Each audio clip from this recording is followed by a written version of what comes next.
Yauma yunfakhu fis-suri fata'tuna afwaja. Kalau sudah ditiupkan, maka semua akan kembali kepada Allah bergelombang semuanya. Semua kembali, nggak ada yang tersisa. Pelan-pelan, fokus, kita balik ke ayat 17-nya lagi. Kapan itu terjadi?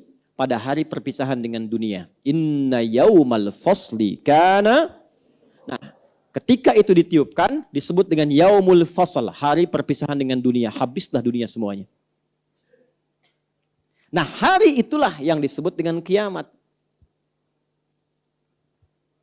Bangkit semua secara serempak, ya, saling bangkit banyak keseluruhannya, sehingga berpotensi ada yang bertubuhkan, ada yang bertaburan, ada yang macam-macam. Itu sifatnya disebut dengan kiamat. Hari terjadinya kebangkitan besar yang keseluruhannya kemudian bangkit, ya, kemudian naik, kemudian beradu, bertumbuk, hancur keseluruhannya. Maka harinya disebut dengan apa? Kiamat. Dan hari kiamat ini juga hari perpisahan. Yaumal fasli, hari berakhirnya kehidupan dunia. Karena miqata, aku telah tetapkan waktunya dengan sempurna. Miqat itu gabungan tempat dan waktu yang sempurna. Maka kiamat pun demikian. Kata Allah, aku telah aturkan tempatnya, perpisahan bumi hancur semua. Habis. Waktunya kapan? Aku telah atur waktunya sedetil mungkin. Jelas? Nah, detil waktu yang sedetil mungkin mencakup detiknya, menitnya, jamnya, sampai harinya, sampai momentumnya. Dalam bahasa Arab disebut dengan sa'ah namanya. Sa'atun as-sa'ah. Agak fokus ya, agak fokus betul. Karena itu jam dalam bahasa Arab disebut sa'ah. Karena di jam itu kan ada presisi tinggi menunjuk kepada bukan hanya jam, menit, tapi juga apa? Detiknya gitu ya. Nah, waktu yang sangat spesifik, presisinya, akurasinya begitu tinggi dalam bahasa Arab disebut dengan sa'ah. Karena itu, kalau bertanya kapan kiamat terjadi, kapan tepatnya, kapan waktunya, maka dijawab oleh Al-Quran, miqata itu dengan bahasa yang jelas menggunakan kata sa'ah. Sa'ah. Buka Quran surah 31 ayat 34. Setelah ini, kita harapkan tidak ada lagi yang menyimpulkan kiamat terjadi kapan, tanggal sekian, bulan sekian, dan seterusnya. Quran surah 31 Luqman ayat 34. Pelan-pelan. Innallaha indahu ilmus sa'ah. Masih ingat ayatnya dibuka dengan kata apa itu? Inna kan? Sudah saya terangkan tadi ya. Tanamkan pada jiwamu dengan kuat, jangan ragu. Hanya milik Allah lah pengetahuan tentang detil terjadinya kiamat. Jadi, sa'ah disebutkan di ayat itu menunjukkan kesan bahwa waktu spesifik, detilnya kapan terjadi kiamat itu hanya diketahui oleh Allah saja. Jelas? Ilmuha indallah. Ya, ilmunya, pengetahuannya hanya milik Allah. Wa ma yudrika la'alla as-sa'ata takunu qariba. Oke? Pelan-pelan, pelan-pelan.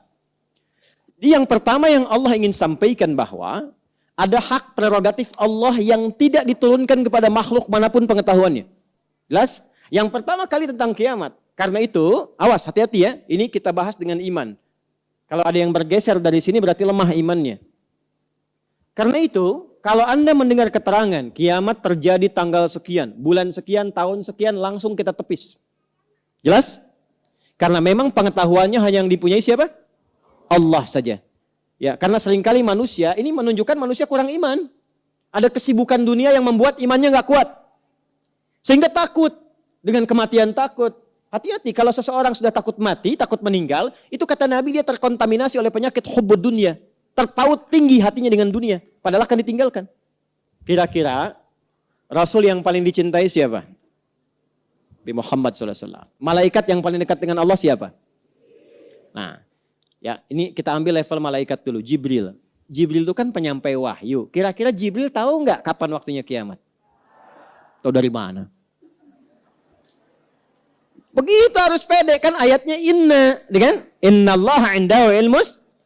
Allah udah tegaskan, Jibril aja nggak tahu, masa kamu yang bukan malaikat tahu?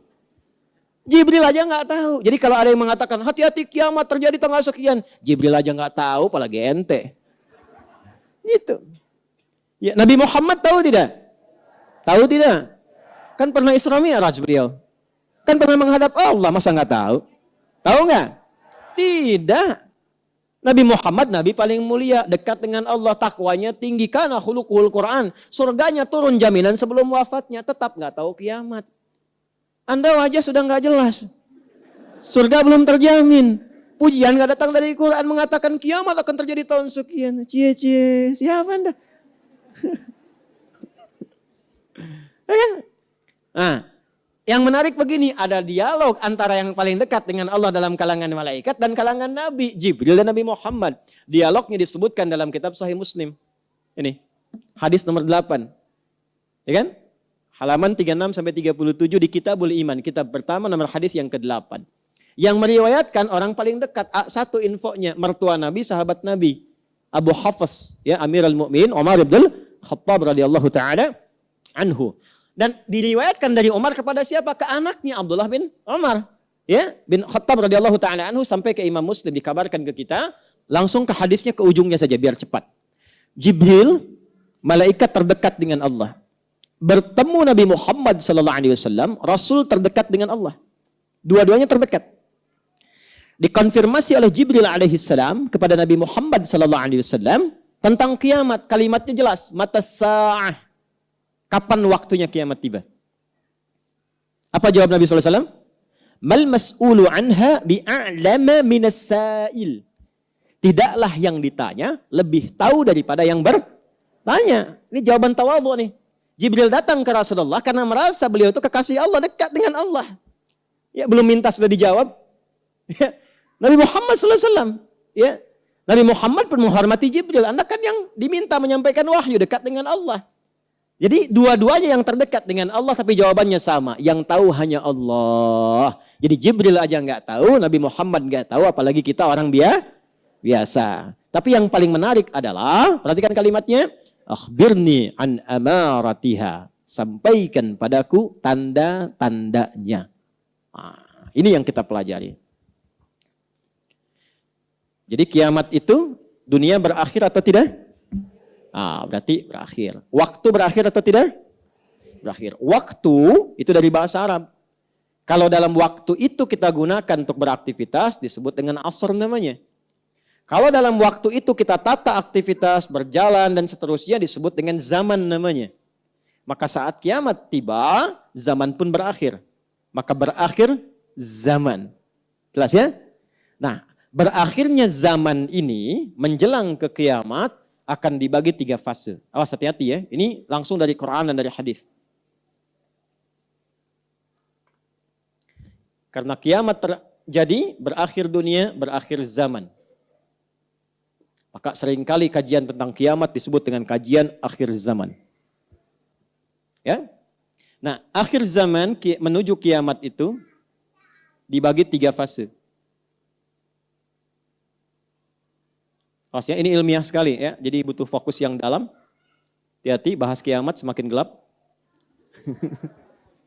Insya Allah terang kembali ya. 1, pembuka akhir zaman. Pembuka ini kiamat, akhir zaman. Awas ya. Yang pertama adalah pembuka akhir zaman. Awal, yang mengawali kehidupan di akhir zaman. Jelas? Di bagian akhirnya nih, dari episode kehidupan sejak Adam alaihissalam turun sampai berakhir terjadi kiamat, ini pembukanya ada di fase ini. Paham ya? Jadi ketika ada tandanya, berarti kita sudah memasuki di akhir zaman. Jelas? Ini pertengahan gerbangnya. Ini puncaknya. Dan setiap nanti fase ini dilalui, ada tanda dan peristiwa-peristiwa yang mengiringi. Jelas ya? Supaya kita bisa tahu kita berada di fase yang mana dan apa yang kita siapkan. Ya, karena itu, karena pengetahuan tentang kiamat milik Allah, nggak usah cari itu karena yang punya sudah ada. Jelas ya? Dia jangan terlalu menyibukkan diri tentang waktunya, kapan kejadiannya, gimana begini, ya tempatnya seperti apa, detailnya bagaimana, nggak usah ditanya waktunya. Karena informasi kiamat dihadirkan bukan untuk dicari waktunya kapan, tapi persiapan kita menuju itu apa? Paham? Baik. Fokus. Pembuka diawali dengan diutusnya Rasulullah Sallallahu Alaihi Wasallam. Ya. Rasulullah Sallallahu Alaihi Wasallam. Sudah? Karena itu gelarnya Khataman Nabiyyin. Penutup para nabi. Ingat ada anbiya, ada nabiyyin berbeda. Kalau anbiya beberapa nabi, bukan semua nabi. Makanya ada surah ke-21, surah Al-An, dikisahkan beberapa nabi, tidak semua nabi. Tapi kalau sudah nabiyyin, semua nabi yang pernah bertugas di bumi. Gelar beliau Khataman Nabiyyin. Kembali ke sini. Karena itulah ketika Nabi Muhammad SAW diutus, Allah langsung menurunkan pernyataan di satu ayat. Berkorelasi dengan mukjizat beliau sebagai tanda bahwa beliau adalah pembuka dari akhir kehidupan, akhir zaman. Apa ayatnya? Turun Quran surah ke-54 ayat 1. Iqtarabatis sa'atu wansyaqqal qamar. Iqtarabatis sa'ah, kiamat mulai mendekat. Artinya akhir kehidupan sudah dimulai dibuka. Ditandai dengan apa? Diutusnya Rasulullah SAW. Di antara pembuktiannya beliau diberikan mukjizat membelah bulan. Kan? Wansyaqqal qamar, dan bulan telah terbelah. Oke, itu tandanya, tanda awalnya. Dan dibuktikan, ya, dalam satu gambaran yang pernah ke bulan kan melihat ya, dan diteliti oleh pakar di bidangnya menyimpulkan bahwa bulan pernah terbelah. Jelas kan? Baik, satu. Ini, jadi ketika Nabi SAW itu diutus, beliau statusnya sudah penutup para nabi dan rasul, rasul akhir zaman. Rasul akhir zaman. Di fase pembuka. Pelan-pelan. Nah, yang meneruskan risalah beliau, para ulama meneruskan risalah beliau, ya kan? Maka disebut ulama akhir zaman, ustadz akhir zaman, ya kan? Karena menyampaikan risalah ke penghujung akhir masa kehidupan.